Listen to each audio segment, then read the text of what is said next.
ہمارے چینل میں خوش آمدید۔ چلیں شروع کرتے ہیں آج کی کہانی۔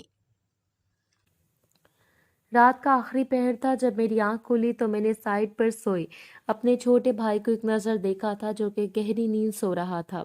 اسے دھیرے سے جگایا، وہ بھی جاگ گیا تھا۔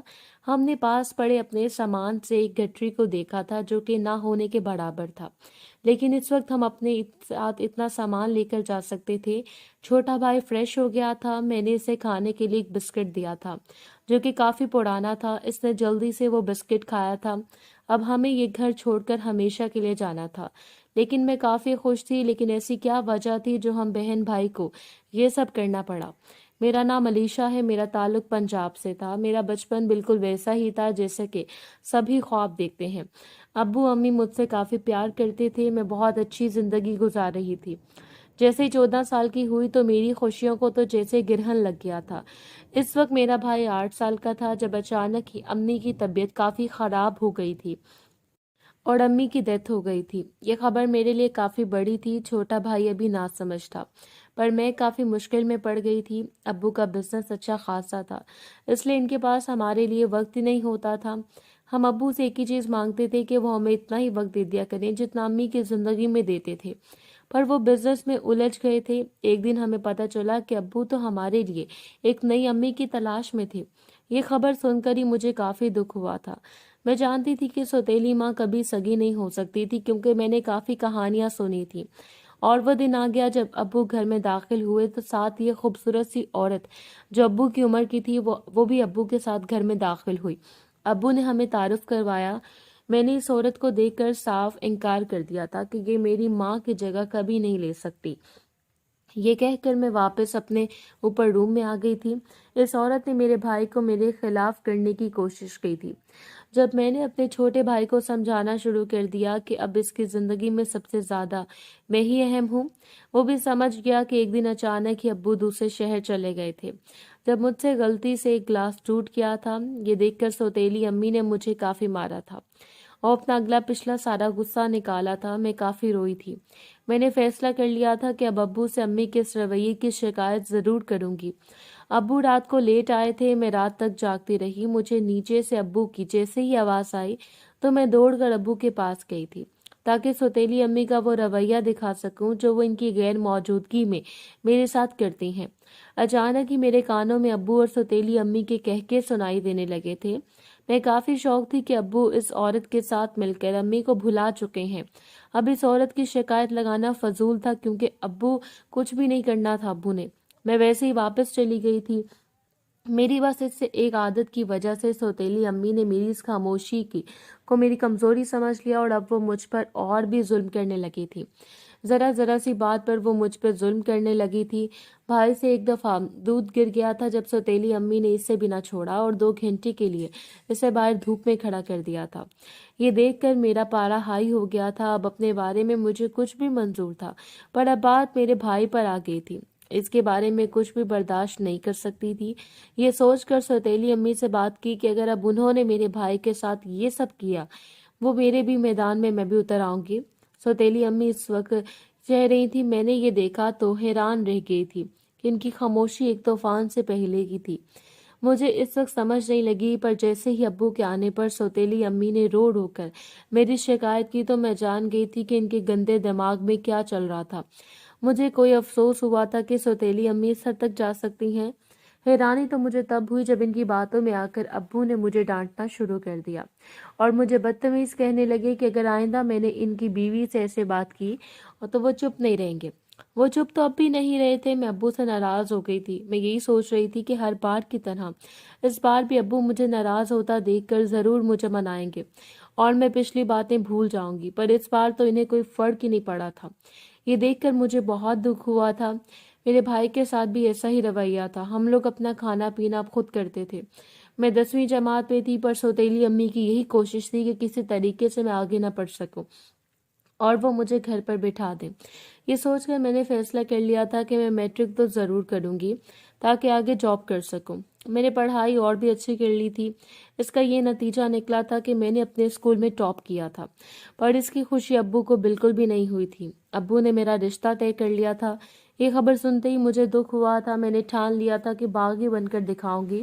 بھائی کو بھی پڑھائی کرنے سے منع کر دیا تھا، وہ بھی اسکول جاتا تھا۔ ابو یہی کہتے تھے کہ بزنس کے ہوتے ہوئے پڑھائی کرنے کا کوئی فائدہ نہیں ہے۔ میں نے سوچ لیا تھا کہ شادی کبھی نہیں کروں گی۔ میں جانتی تھی یہ فیصلہ ابو کا بالکل بھی نہیں ہو سکتا تھا، اس لیے پیچھے ابو کی بیگم کا ہاتھ ہے، اور یہی بات سچ تھی۔ انہیں ظلم سے تنگ آ کر میں نے فیصلہ کر لیا تھا کہ کسی بڑے شہر چلی جاؤں گی جدھر مجھے کوئی بھی روک ٹوک نہ کر سکے۔ مجھے جو بھی کرنا ہوتا تھا میں وہ کروں گی۔ میں نے خود کو آئینے میں دیکھا تو میرے گلے میں پاکچین اور کان میں باریک سے ٹاپس تھے۔ میں نے جلدی سے نکال کر سنبھال لیے تھے۔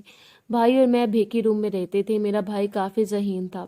میں نے اسے سارا معاملہ سمجھا دیا تھا کہ ہمیں بڑے شہر جانا ہے اور یہ چیزیں بیچ کر کچھ کرنا ہے۔ وہ بھی میری بات مان گیا تھا۔ میں نے اسے کہا تھا کہ وہ مجھ پر بھروسہ کرے، ہم لوگ ضرور کامیاب ہوں گے۔ میں اخبار کے اشتہارات دیکھنے لگی تھی۔ مجھے کراچی شہر صحیح لگ رہا تھا۔ ادھر جا کر میرے سارے خواب پورے ہو سکتے تھے، پر پنجاب سے کراچی کافی مشکل سفر تھا۔ لیکن میں نے ارادہ کر لیا تھا کہ کچھ بھی ہو جائے کراچی جاؤں گی۔ ہم نے ایک ڈیٹ فائنل کر لی تھی۔ میرے پاس میری کچھ جمع پونجی بھی تھی جو کہ 20,000 کے قریب تھی۔ یہ سارے پیسے میں نے بچپن سے سنبھال کر رکھے تھے کیونکہ مجھے پیسے جمع کرنے کا کافی شوق تھا۔ میں نے کبھی فضول خرچی نہیں کی تھی۔ اب میں نے اپنا سامان پیک کرنا شروع کر دیا تھا تاکہ آگے جا کر جب بھی موقع ملے تو ہم لوگ بھاگ سکیں۔ پر کچھ دن کے بعد مجھے خیال آیا تھا کہ اتنا سامان ہم سے سنبھالا نہیں جائے گا۔ میں نے سارا ضروری سامان باندھنا شروع کر دیا جو کہ کافی کم تھا۔ آخر وہ رات آ گئی جب مجھے ہمیشہ کے لیے سوتیلی امی سے نجات ملنے والی تھی۔ ہم دونوں رات کے گھپ اندھیرے میں باہر نکل آئے تھے۔ بھائی سے کہہ دیا تھا کہ جب اسے موقع ملے تو وہ گھر کی چابی چڑا کر اس نے ایسے ہی کیا تھا۔ ہم لوگوں نے ایک بس پکڑ لی تھی۔ میں نے اپنا چہرہ ڈھانپ لیا تھا۔ صبح کا سورج جیسے ہی نکلا اس کے ساتھ ہی ہم لوگ ایک شہر پہنچ گئے تھے جدھر سے میں نے بھائی کے ساتھ ایک سونار کے پاس جانے کا فیصلہ کیا تھا اور اپنی وہ سونے کی چیزیں نیچے کر دی تھی جو میرے پاس اب کافی پیسے آ گئے تھے جو کہ ہمارے 1 مہینے کے لیے کافی تھے، پر قسمت کو کچھ اور ہی منظور تھا۔ ہم جس بس میں بیٹھے تھے ادھر چور گھس آئے تھے۔ ایک چور نے میرے بھائی کو دیکھا تو اسے اپنے ساتھ کر لیا اور دھمکی دینے لگا کہ اگر میں اس کے کام کی چیز میں نے نہ دی تو وہ میرے بھائی کو مار ڈالے گا۔ یہ سوچ کر مجھے حیرت کا دھچکا لگا تھا۔ میرے پاس اس دنیا میں اس کے علاوہ کوئی بھی نہیں تھا۔ اگر اسے کچھ ہو جاتا تو پھر میں نے بھی اپنے ساتھ کچھ کر لینا تھا۔ یہ دیکھ کر میرے پاس جتنے بھی پیسے تھے میں نے وہ پیسے ان چوروں کو دے دیے۔ میرا بھائی انہوں نے چھوڑ دیا تھا۔ وہ کافی ڈر گیا تھا۔ اس نے ڈھیر سارا پیار کیا تھا۔ ہم لوگ کچھ ہی دیر بعد ایک ڈھابے میں رکے تھے۔ میرا حلق خشک ہو گیا تھا، اس وجہ سے مجھے پیاس لگنے لگی تھی۔ میں نے جلدی سے پانی پیا اور پیاس بجھانے کے لیے میں نے روپے دیے تھے جو کہ میں نے اپنے دوپٹے کے پلو سے باندھے ہوئے تھے۔ اس کے ساتھ ہی 400 روپے ابھی اور تھے۔ بھائی کو کافی بھوک لگ رہی تھی۔ میں نے اسے بول دیا تھا کہ اگر اس نے کچھ کھانا ہے تو وہ کچھ کھا سکتا ہے، میرے پاس اتنے پیسے ہیں کہ میں دے سکوں۔ بھائی نے جلدی ہی کھانا آرڈر کر دیا۔ وہ ڈھابا کسی گاؤں کے پاس آباد تھا۔ کھانا کافی مزے کا تھا۔ بھائی کی بھوک ختم ہونے کا نام نہیں لے رہی تھی۔ اس نے ایک اور پلیٹ سالن کی آرڈر کی تھی۔ میں بھی اس کے ساتھ کھانا کھانے لگی تھی۔ ہم گھر میں ہوتے ہوئے بھی اس طرح کا کھانا نہیں کھا پاتے تھے کیونکہ ہمارے حصے میں بچا ہوا کھانا آتا تھا۔ کچھ دیر بعد کھانا کھایا تو میں نے بھائی کو بھیجا کہ وہ بل بنوا کر آئے۔ بھائی جیسے ہی بل لے کر آیا تو وہ بل دیکھ کر میرے ہوش اڑ گئے تھے۔ اتنا عام ڈھابا تھا، اتنا ہی زیادہ بل تھا۔ یہ پیسے تو میرے پاس نہیں تھے۔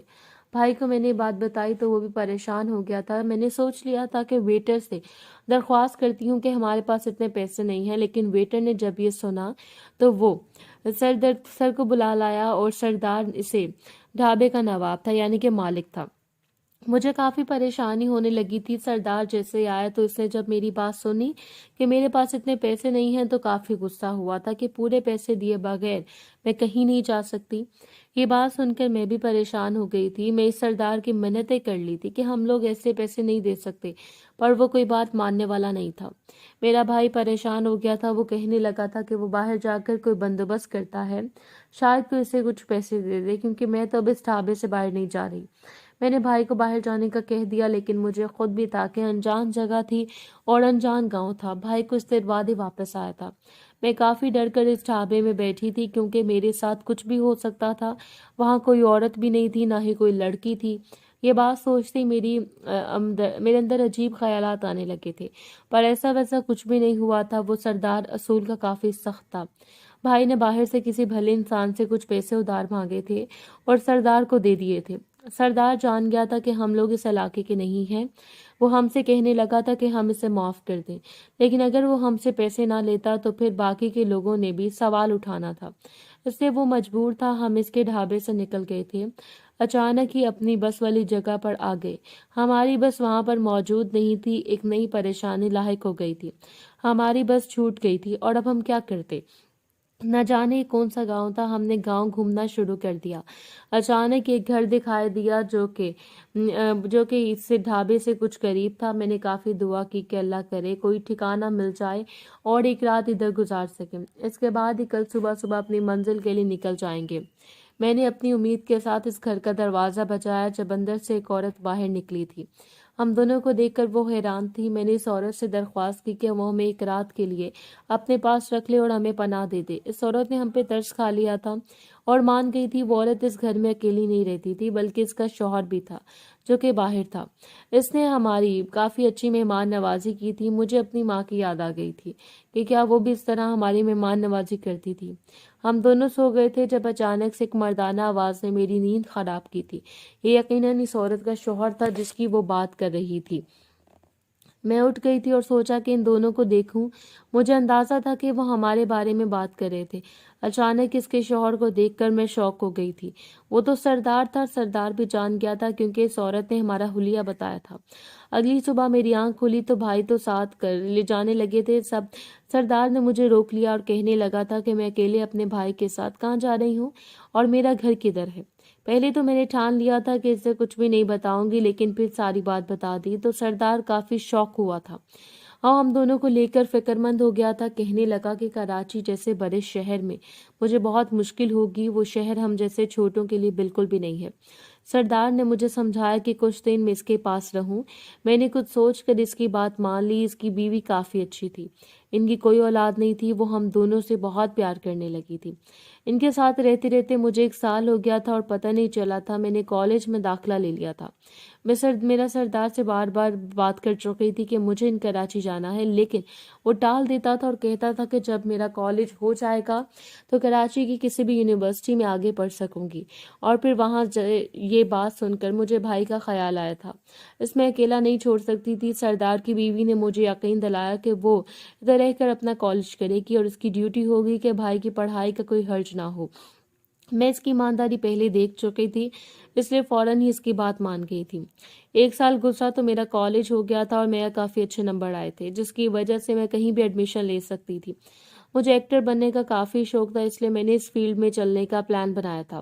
میرا نام آ گیا تھا اور میں کراچی آ گئی تھی۔ بھائی کو میں بہت مس کرتی تھی، پر سوچ لیا تھا کہ جیسے میری پڑھائی ہو جائے گی تو ساتھ ہی ایکٹنگ پر کام کروں گی اور پھر بھائی کو اپنے دم پر پڑھاؤں گی۔ مجھے اس چیز کی کوئی فکر نہ تھی کہ اگر ٹی وی اسکرین پر ابو نے مجھے دیکھ لیا تو کیا کہیں گے۔ میرا ارادہ کافی پکا ہو گیا تھا۔ یونی کے ساتھ ساتھ میں نے اپنی ایکٹنگ کی قابلیت پر بھی کام کرنا شروع کر دیا تھا۔ میری قابلیت سے کافی لوگ متاثر ہو گئے تھے، پر میری قسمت پہ اتنی جلدی یہ سب نہیں لکھا تھا۔ ایک ڈائریکٹر نے جب میرا نام سنا تو مجھے آفر دی اور میرا آڈیشن لینے کے لیے مجھے بلایا تھا۔ یہ دن میری زندگی کا اچھا دن تھا کیونکہ میرا آڈیشن تھا۔ میں نہیں جانتی تھی کہ اس دن مجھے نئی دنیا کا سامنا کرنا پڑے گا۔ ایک ایسی دنیا تھی جس سے ہر ایکٹر کو گزرنا ہوتا ہے۔ میں کافی تیار ہو کر ڈائریکٹر کے پاس گئی تھی۔ بھائی کو بھی بتایا تھا، اس کا کالج کا آخری سال چل رہا تھا۔ اس کی پوری تیاری تھی کہ جلدی سے کالج ختم ہوتا اور وہ اڑ کر کراچی آ جاتا۔ میں تیار ہو کر ڈائریکٹر کے پاس گئی تو ڈائریکٹر نے میرا آڈیشن شروع کر دیا۔ وہ کسی بھی طرح سے مطمئن نہیں ہو رہا تھا۔ میں نے ہر طریقے سے اس کا دل جیتنے کی کوشش کی اور ایکٹنگ کر کے اپنی جان لگا دی تھی، پر ڈائریکٹر نہ جانے کیا چاہتا تھا۔ کچھ دیر بعد میری بس ہو گئی۔ میں جان گئی تھی کہ وہ اس سے زیادہ چاہتا ہے، جو کہ حد کے خلاف بات تھی۔ میں نے فوراً اپنا سامان سمیٹا، چادر واپس آ گئی اور پھر میرا یہ دن بہت برا گزرا تھا۔ یہ تو باہر کی دنیا کا پہلا دن تھا۔